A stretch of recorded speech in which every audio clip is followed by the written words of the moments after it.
Jake Morrison wiped the sweat from his forehead as he finished checking the last power cable in the equipment room. The research station in Alaska was quiet, except for the humming of machines and the wind outside. He had been working alone for 3 hours, making sure all the systems were running properly. His job as a wildlife technician meant he spent most of his time fixing things that broke in the harsh, cold dot. The station sat in the middle of nowhere, surrounded by snow and ice for miles. Jake liked the peace and quiet, but sometimes the loneliness got to him. He was one of only 3 people working at this remote place. The other 2 were Lisa Carter, a biologist who studied the local animals, and Dr. Amy Rodriguez, a veterinarian who only visited when there were sick animals to treat. Jake put his tools away and walked to the kitchen to make some coffee. Warm drink would feel good after working in the cold equipment room. As he waited for the water to heat up, he looked out the window at the white landscape. Snow was falling lightly, and the sky was gray like it always was in winter. Something moved outside. Jake stopped what he was doing and looked closer. At first, he thought it might be a caribou or maybe a fox. But as the shape got closer to the station, he could see it was much bigger. His heart started beating faster when he realized what it was. A wolf. But this was not normal. Wolves stayed away from human buildings. They were smart and careful animals who knew to avoid people. Wolf was walking straight toward the station, like it had a purpose. Jake grabbed his binoculars from the shelf and looked through them. The wolf was huge, bigger than any he had seen before. Its fur was white and gray, and it moved with a limp. Something was wrong with its back leg. But what made Jake's hands shake was what the wolf was carrying in its mouth. The wolf had something small and dark. As Jake watched, the wolf stopped about 20 feet from the front door of the station. It gently put down what it was carrying and stepped back. Then it sat down in the snow and looked directly at the building Jake could see. The wolf's eyes even from inside. They were golden and bright, and they seemed to be staring right at him. The wolf was a female, he could tell now. And what she had carried was not one thing, but 3 small bundles. His coffee forgotten, Jake ran to find Lisa. She was in her office, working on her computer and writing notes about the animals she had been studying. "Lisa, you need to come see this right now," Jake said, trying to keep his voice calm. Lisa looked up from her work. "What's wrong? You look like you've seen a ghost. There's a wolf outside, a big female, and she brought something with her." Lisa's eyes went wide. She was an expert on the animals in this area, and she knew how unusual this was. She followed Jake to the kitchen window. The wolf was still there, sitting in the snow. The 3 dark shapes lay in front of her, not moving. "Oh my God," Lisa whispered. "Those are her pups." Jake felt his stomach drop. Now that Lisa said it, he could see she was right. The small bundles were baby wolves, and they were lying very still in the snow. "Are they ... double quotes?" Jake started to ask. "I don't know," Lisa said. "But if they're out here in this cold, they're in big trouble." The mother wolf made a sound. It was not a howl or a bark. It was softer, almost like crying. She looked at the building, and then at her pups, and back at the building again. "She's asking for help," Lisa said, her voice full of amazement. "She brought her babies to us because she thinks we can save them." Jake stared at the scene outside. In all his years working with wildlife, he had never seen anything like this. Wild animals did not trust humans, especially with their young. But this mother wolf was different. She was desperate. "What do we do?" Jake asked. Lisa was already moving toward the door. "We help them. Get some thick gloves and a blanket. And call Dr. Rodriguez right now.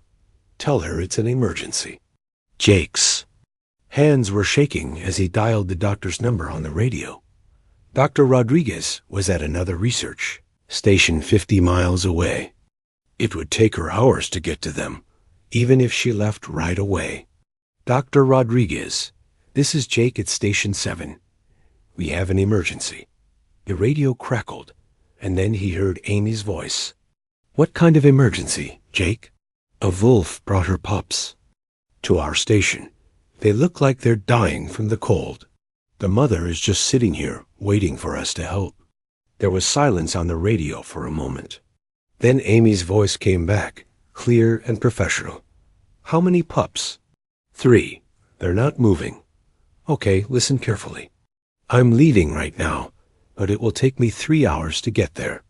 You and Lisa need to start helping those pups immediately, or they won't make it. Can you do that? Jake looked at Lisa, who was already putting on her heavy coat and gloves. She nodded at him, double quotes, yes, we can do it. Good. First, you need to get them inside and start warming them up slowly. Do not use direct heat like a heater or hot water. That could kill them. Use blankets and your own body heat. I'll talk you through everything step by step. Jake grabbed blankets from the supply closet while Lisa opened the front door. The cold air rushed in, making both of them shiver. The mother wolf stood up when she saw them, but she did not run away. Instead, she stepped back a few feet and watched. Lisa walked slowly toward the 3 small forms in the snow. They were wolf pups, probably only a few weeks old. Their fur was wet and frozen, and Jake could not tell if they were breathing. It's okay, Mama, Lisa said softly to the wolf. We're going to help your babies. The mother wolf made that crying sound again. She was hurt and scared, but she stayed calm as Lisa carefully picked up the first pup. It was so cold that Lisa could feel the ice on its fur through her gloves. One by one, they carried the 3 pups inside. The mother wolf followed them to the door, but did not come in. She sat down outside and pressed her nose against the glass, watching everything they did. Jake looked at the tiny wolves in his arms. They were so small and still. He did not know if they were still alive, but he was going to try everything he could to save them. The mother had trusted them with the most important thing in her world. He would not let her down. Jake held the first pup against his chest, feeling for any sign of life. The tiny body was cold and stiff, but after a few seconds, he felt the smallest movement, a tiny heartbeat. This one is still alive, he said to Lisa, who was checking the second pup. Lisa had tears in her eyes as she wrapped the second pup in a soft blanket. This one too, but barely. The heartbeat is so weak. The third pup looked the worst. Its lips were blue and its body was completely still. Lisa picked it up gently and held it close to her ear, listening for breathing. I can't tell if this one is breathing, she whispered. Dr. Rodriguez's voice came through the radio, calm and steady. Jake, Lisa, listen to me.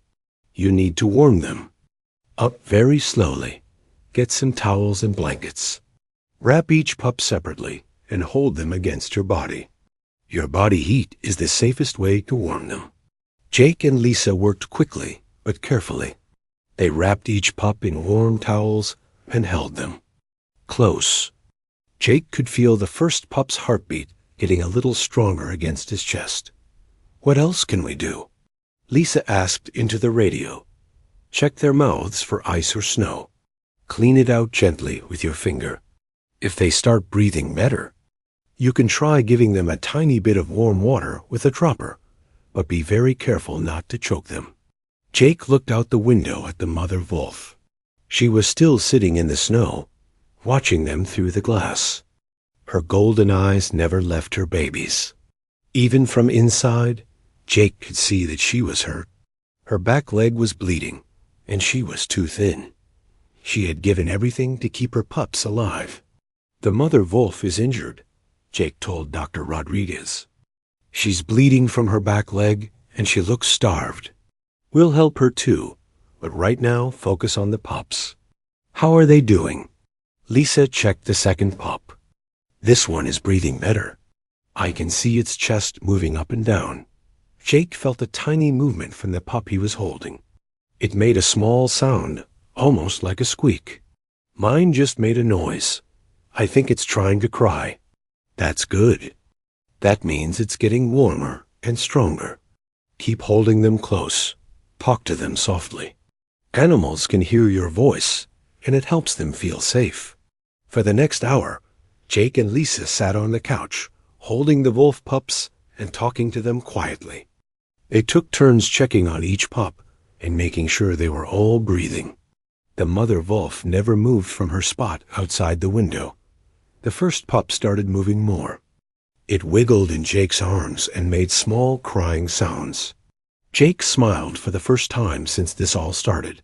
"Look at this little fighter," he said to Lisa. "It's trying to crawl around." Lisa laughed softly. "We need to give them names." "This. One is getting stronger too." She held up the second pup, which was now moving its legs. "What about the third one?" Jake asked, looking at the smallest pup that Lisa had set carefully in a basket filled with warm blankets. Lisa checked on it. "Still breathing, but very weak. Come on, little one. Fight like your brothers or sisters." Dr. Rodriguez's voice came through the radio again. "How long has it been since you brought them inside?" Jake looked at the clock. "About an hour. And now?" "Half. Good. If they've made it this long, they have a real chance. But the next few hours are critical. They need to eat soon, but they're too weak to nurse from their mother. Do you have any milk at the station?" "Yes, we have some powdered milk," Lisa said. "Mix it with warm water, but make it much thinner than normal. Use a dropper or a small syringe to give them tiny amounts, just a few drops at a time. And keep them warm." Jake looked outside again. The mother wolf was still there, but now she was lying down in the snow. Her head was resting on her paws, and her eyes were closed. "Dr. Rodriguez, the mother wolf is lying down now. She looks really sick. She's probably exhausted and hurt. She used all her energy to save her pups. When I get there, we'll help her, too. But right now, she won't let us near her. She only trusts us with her babies if we prove we can help them." Lisa mixed the milk and water in a small bowl. She filled a dropper with the mixture and carefully gave a few drops to the strongest. P-U-P. The little wolf licked its lips and swallowed. "It's drinking," Lisa said excitedly. "Look, it wants more." Jake tried feeding the second pup. It was weaker, but managed to swallow a little milk. The third pup was still too weak to drink. 2 out. "Of 3 is good," Dr. Rodriguez said when they reported back. "Keep trying with the third one every few minutes. Sometimes it just takes longer." As the afternoon went on, the 2 stronger pups got more active. They crawled around in their blankets and made soft whimpering sounds. Jake and Lisa took turns feeding them and keeping them warm. The mother wolf outside seemed to know her babies. "We're getting better." She lifted her head and watched them more carefully. When one of the pups made a loud crying sound, she stood up and put her paws on the window, looking in. "She can hear them," Lisa said. "She knows they're alive." Jake felt something he had never experienced before. He was helping to save lives that would have been lost. These tiny wolves had been so close to death, and now they were fighting to live. "Dr. Rodriguez, how much longer until you get here?" he asked. "About 30 minutes. How are they doing?" Jake looked at the 2 pups crawling around in their blankets. 2 of them are much stronger. They're drinking milk and moving around. The third one is still very weak. You and Lisa have done an amazing job.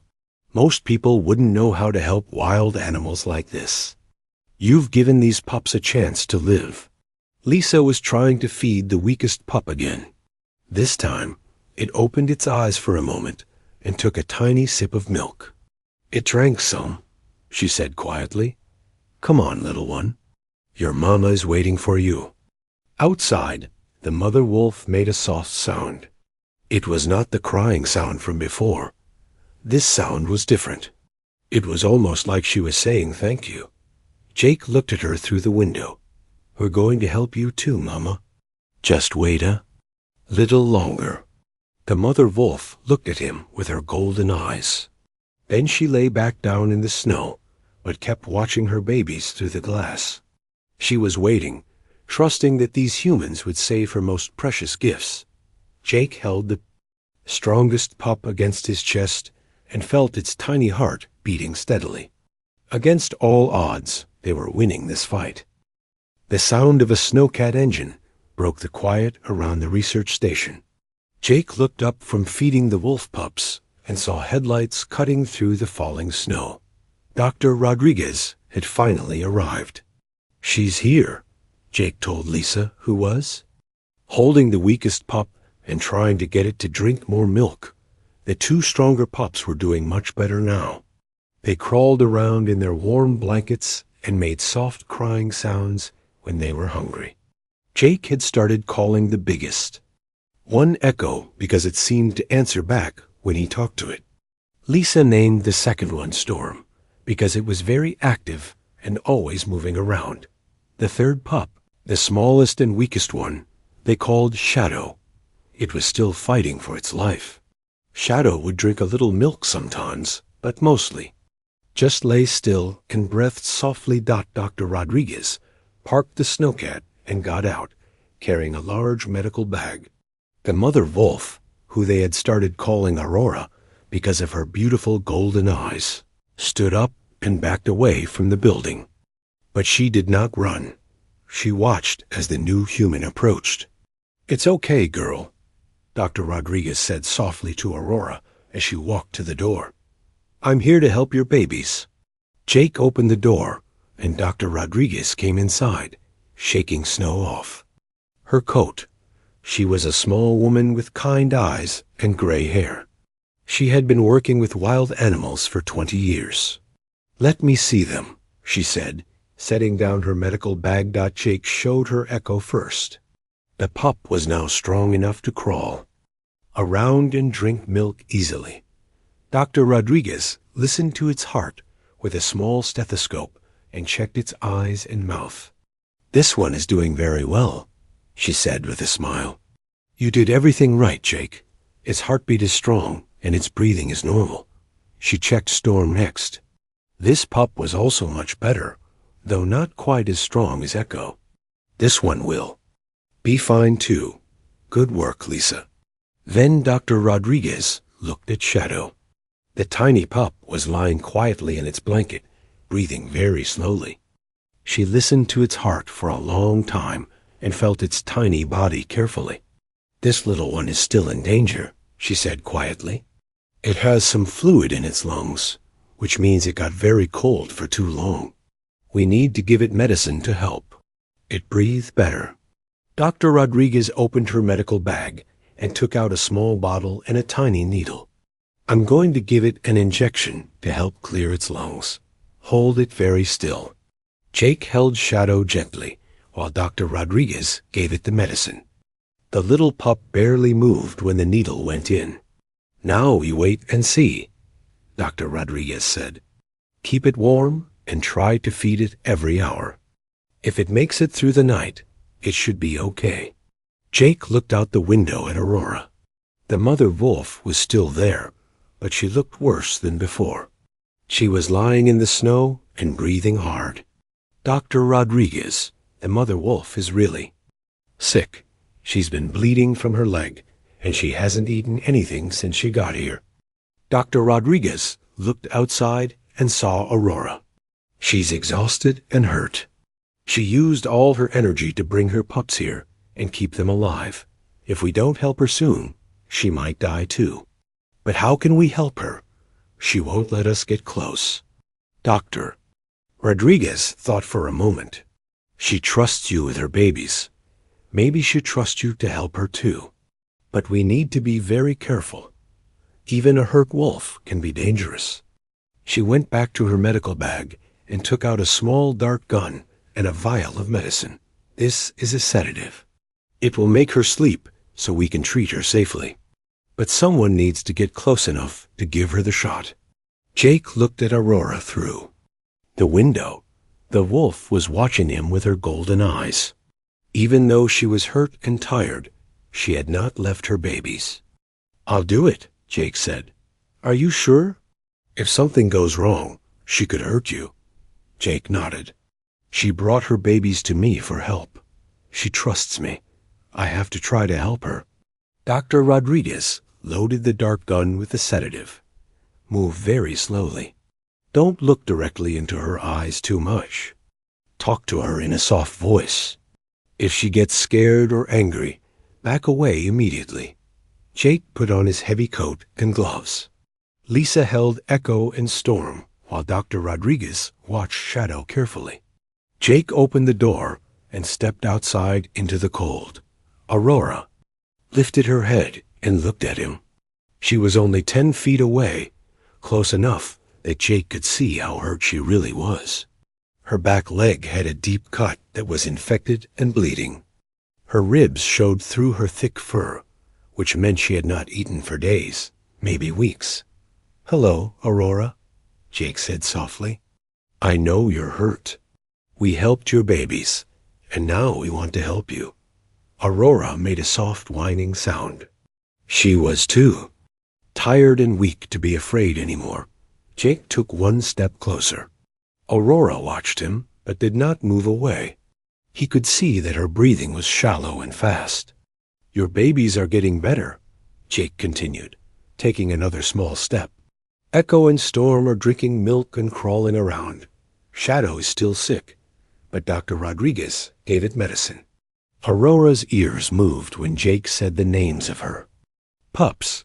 It was like she understood what he was saying. Jake was now close enough to touch her.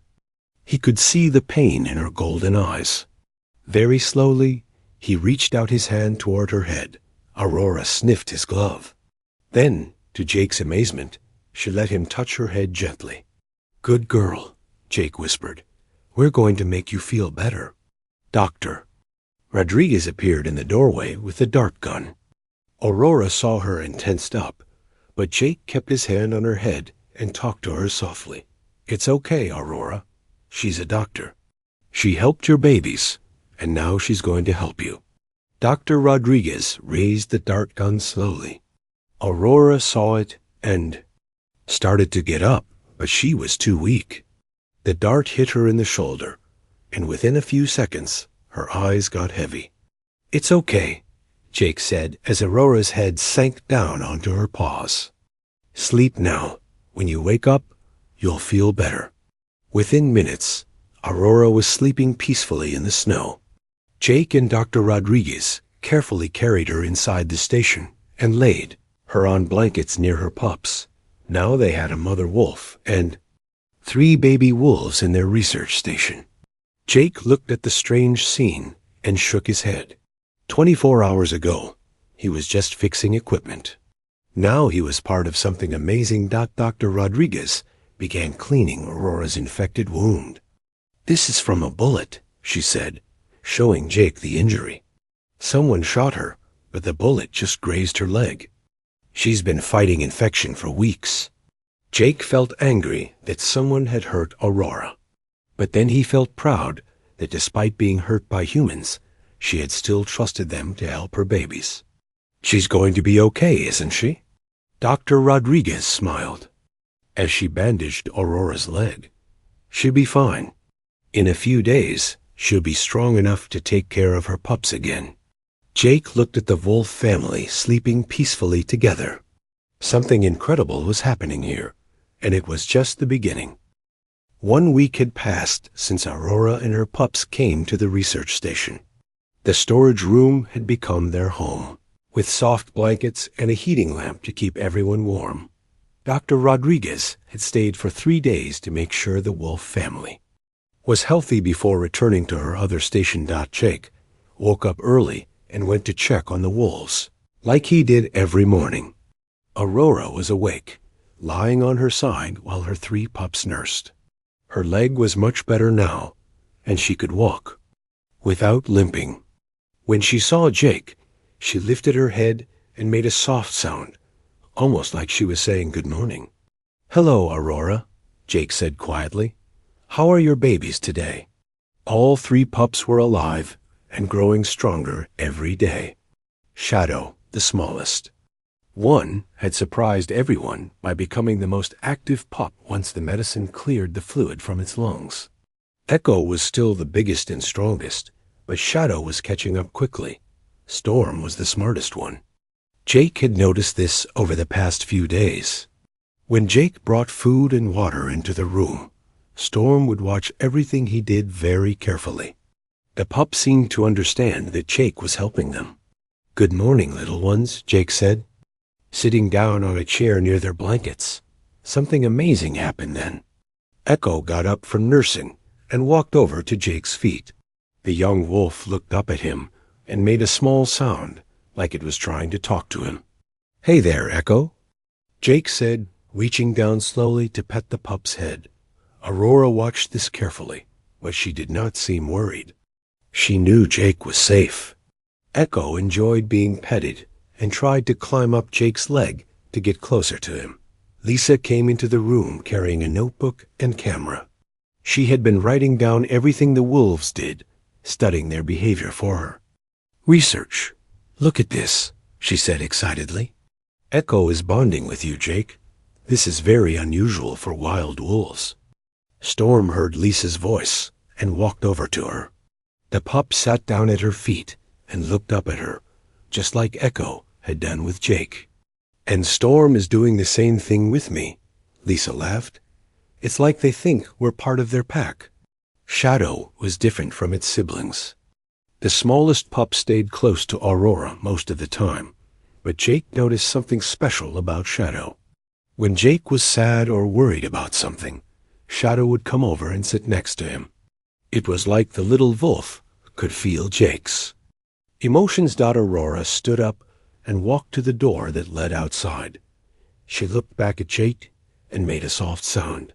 "I think she wants to go outside," Jake said. He opened the door and Aurora walked out into the snow. But she did not go far. She stayed close to the building and kept looking back to make sure her pups were safe inside. This became the daily routine. Aurora would go outside for a few hours to get fresh air and exercise, but she always came back. The pups stayed inside with Jake and Lisa, playing and eating and sleeping. Dr. Rodriguez called on the radio every day to check on them. "How are they behaving?" she asked during one call. "They're acting more like pet dogs than wild wolves." Jake told her, "Echo follows me everywhere. Storm tries to help Lisa with her work. And Shadow seems to know when I'm feeling sad or happy."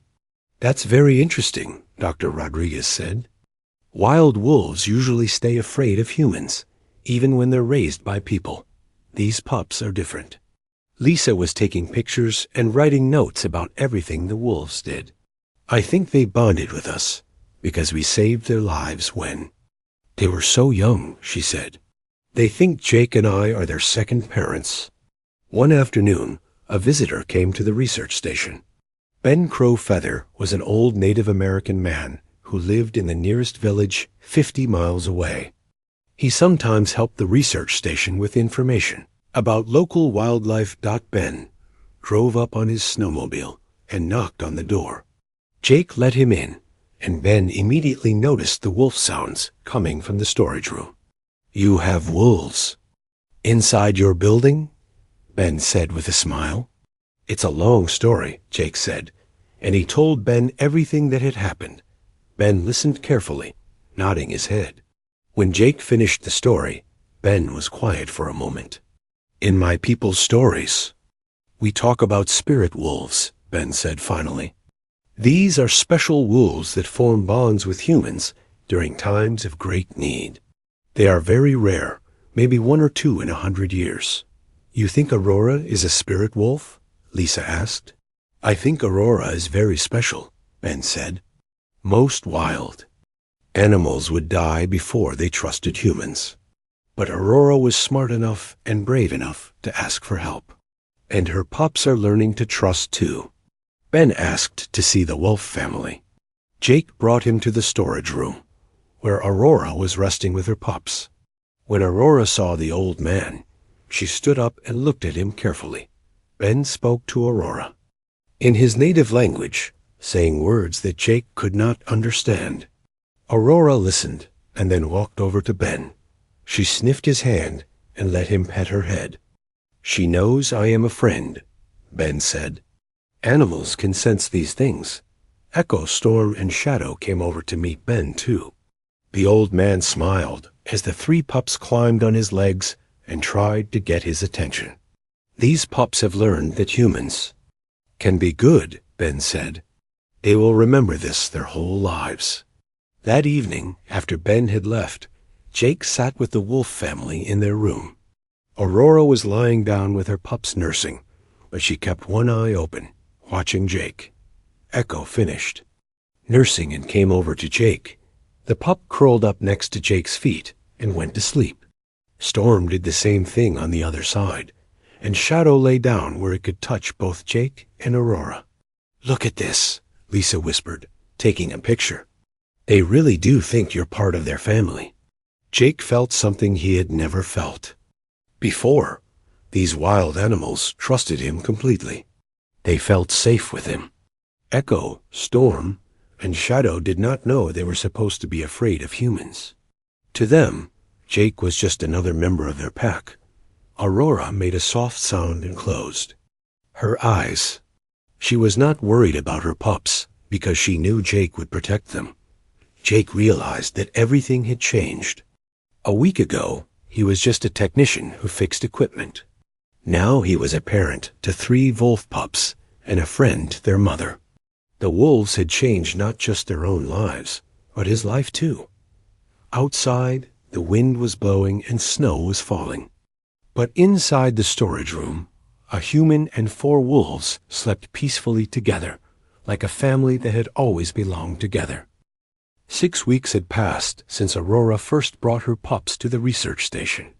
The wolf family was completely healthy now. Aurora's leg had healed, and all 3 pups had grown bigger and stronger. They were no longer tiny babies who needed constant care. They were young wolves who could run and play and hunt small animals. Jake knew this day would come, but he still felt sad when Dr. Rodriguez called with the news. "The government wildlife officials are coming tomorrow," she told him over the radio. "They want to move Aurora and the pups to a protected area far away from any human contact." Jake looked at Echo, who was sleeping at his feet. The young wolf had grown so much, but it still followed Jake everywhere like a loyal dog. Storm was helping Lisa organize her research papers, carrying them in its mouth from one pile to another. Shadow was sitting by the window, watching Aurora play in the snow outside. "But they're doing so well here," Jake said into the radio. "Why do they have to leave?" "It's the law, Jake. Wild wolves are not supposed to live with humans. The officials think it's dangerous for both the wolves and the people." Lisa took the radio from Jake. "Dr. Rodriguez, these wolves are different. They're not dangerous. They're like family to us now." "I know, Lisa, but the government doesn't see it that way. They think that if wolves get too comfortable with humans, it could cause problems later." That evening, Jake sat outside with Aurora. Other pups played in the snow. Aurora had started bringing small animals to the station's front door every few days. Dead rabbits, birds, and mice that she had caught while hunting. Jake knew this meant something important. Ben Crowfeather had explained it to him during his last visit.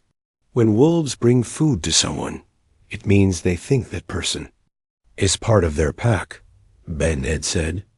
"Aurora thinks you are her family now." Jake petted Aurora's head as she sat next to him. "What are we going to do, girl?" "They want to take you and the pups away tomorrow." Aurora looked at him with her golden eyes and made a soft sound. It was almost like she understood what he was saying. The next morning, a government truck arrived at the research station. Agent Pete Collins got out with 2 other wildlife officers. They brought cages and tranquilizer guns to capture the wolf family. "Where are the wolves?" Agent Collins asked Jake. "They're in the storage room," Jake said, but he did not move to show them. "We need to see them and prepare them for transport. They're going to a wildlife preserve 200 miles north of here. No human contact, like it should be." Jake led the officials to the storage room, but when he opened the door, only Shadow was there. The little wolf was curled up in the corner, looking scared. "Where are the others?" Agent Collins asked. Jake looked around the empty room. Aurora, Echo, and Storm were gone. The window that led to the outside was open. "They must have gone out to hunt," Jake said, but he knew that was not true. Aurora was too smart. She had sensed danger and hidden her family. Agent Collins was not happy. "We'll wait for them to come back. Wolves always return to their den." But hours passed, and Aurora did not return. The officials searched around the building and found wolf tracks leading away into the forest. But the tracks disappeared in the rocky ground near the river. "This is unusual," one of the officers said. "Wolves don't usually abandon their den unless something scares them badly." Jake knew what had happened. Aurora had seen the government truck and the men with cages. She remembered being shot by humans before. She did not trust these new humans, even though she trusted Jake and Lisa. Shadow started whimpering in the storage room. The little wolf was calling for its mother and siblings, but no one answered.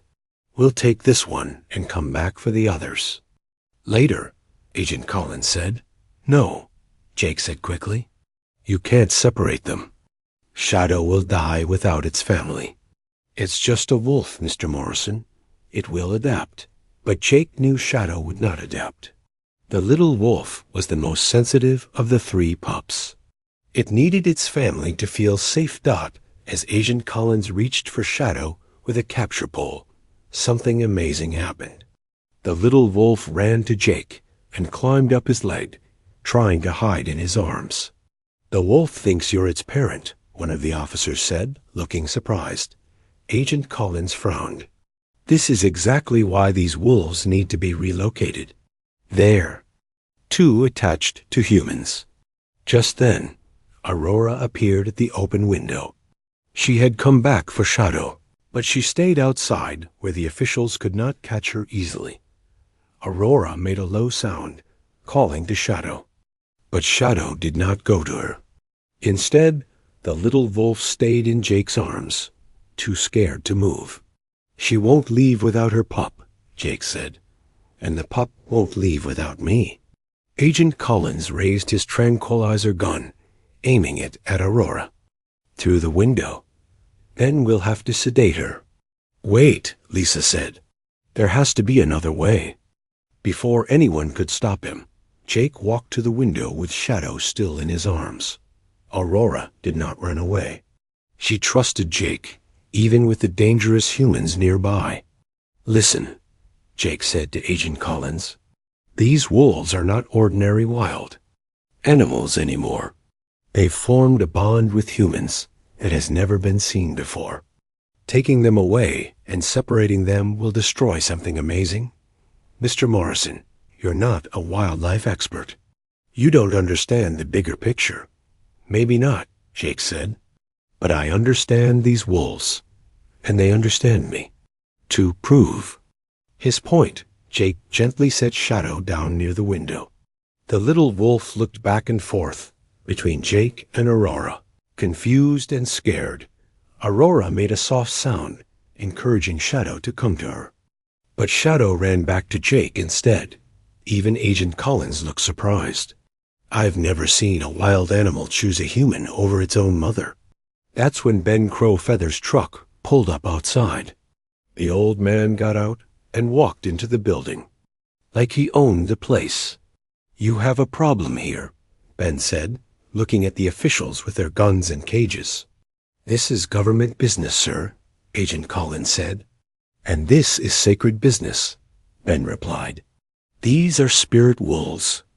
Taking them from here would be like destroying a holy place." Ben walked over to the window and called softly to Aurora. She appeared again, looking at the old man with trust.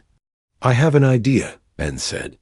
"But these men with guns need to put their weapons away first. The wolves will not come near them otherwise." Agent Collins hesitated, then slowly lowered his tranquilizer gun. "What's your idea?" Ben smiled. "We make this place official.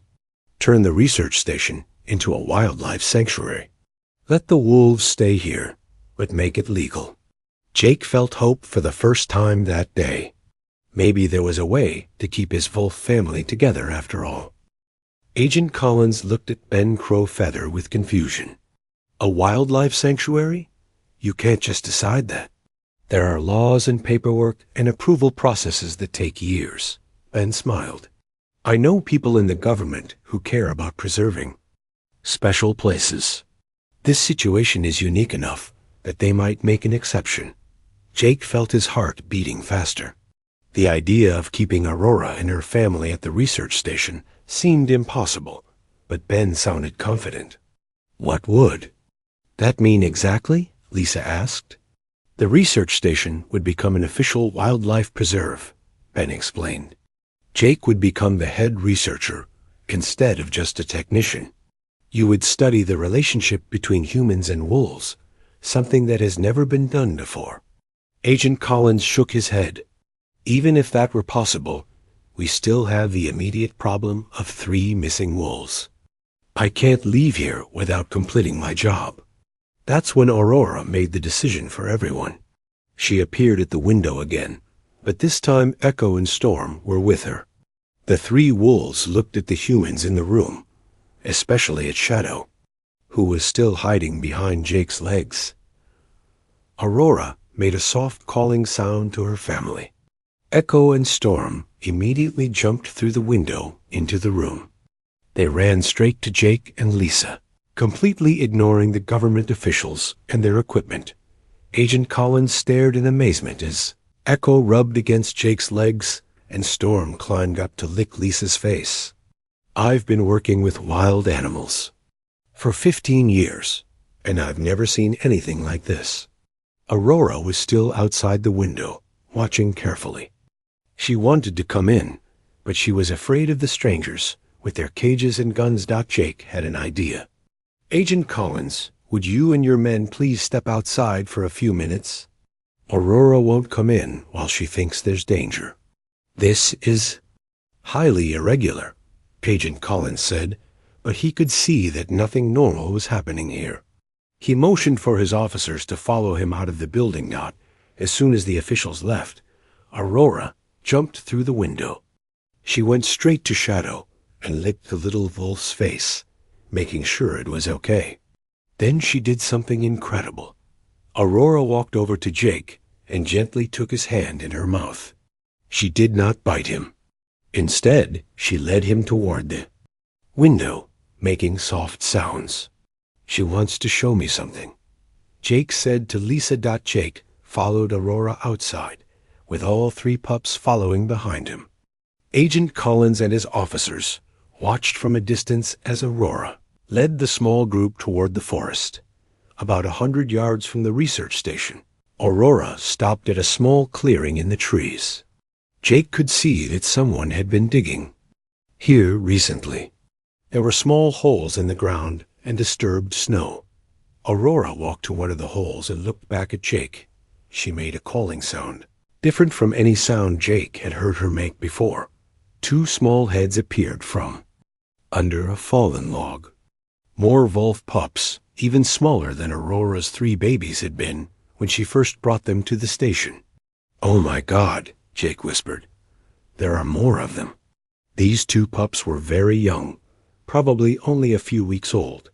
They were thin and dirty, and they looked scared.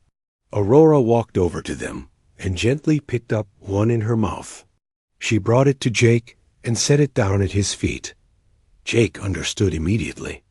These were orphaned pups from another wolf pack. Aurora had been taking care of them, bringing them food and keeping them warm. But they needed more help than she could give them alone. Aurora picked up the second pup and brought it to Jake as, well, Then she sat down and looked at him with her golden eyes, just like she had done that first day when she brought her own pups to the research station. She's been using the research station as a safe place for other wolves, too, Jake said. Amazed, she doesn't just trust us with her own family. She trusts us to help any wolf that needs it. Lisa, who had followed them outside, was taking pictures of everything. This is incredible, Jake. Aurora has created her own rescue system. Agent Collins and his officers had also followed the group to the clearing. When Agent Collins saw the two new pups, his expression changed completely. How many more are there? He asked quietly. Aurora seemed to understand the question. She led the group deeper into the forest, to another hidden spot where 3 more young wolves were waiting. These were older, maybe 6 months old, but they were also thin and looked like they had been alone for a long time. 5 more wolves, one of the officers said, all of them living under Aurora's protection. Jake picked up the 2 smallest pups, just like he had done with Echo, Storm, and Shadow months ago. The orphaned babies were cold and weak, but they were alive because Aurora had been caring for them. Agent Collins, Jake said, Aurora hasn't just formed a bond with humans. She's created a sanctuary for wolves who need help. She's been saving lives. Agent Collins was quiet for a long time, watching as Aurora gathered all the wolves around Jake and Lisa. The original 3 pups stayed close to their human friends, while the new wolves watched carefully from a distance. This changes everything, Agent Collins said finally. What we have here is not just a wolf family living with humans. We have a wolf who has learned to work with humans to save other wolves. Ben Crowfeather nodded. Aurora is teaching us something new about how animals and humans can work together. 3 months later, the research station had been officially renamed the Aurora Wildlife Sanctuary. Jake was now the head researcher, studying the unique relationship between humans and wolves. Lisa had been promoted to lead biologist, documenting all the amazing behaviors they observed every day. Dr. Rodriguez had moved to the sanctuary permanently, serving as the resident veterinarian for the growing wolf population. Aurora's family now included 12 wolves of different ages, all living peacefully together under her leadership. The most amazing thing was how Aurora continued to bring new wolves to the sanctuary. Somehow, she seemed to know which animals needed help. She would disappear for a few days and return with orphaned pups, injured adults, or wolves who had been separated from their families. Each new wolf learned to trust the humans by watching Aurora and her original 3 pups. Echo had grown into a strong young wolf who helped Jake with daily tasks around the sanctuary. Storm assisted Lisa with her research, actually helping to track and observe other animals. Shadow had become the sanctuary's unofficial greeter, sensing which new animals were scared and helping them feel safe. Jake often sat outside in the evenings, surrounded by wolves who treated him like family. Aurora would lie next to him, watching her growing pack with pride.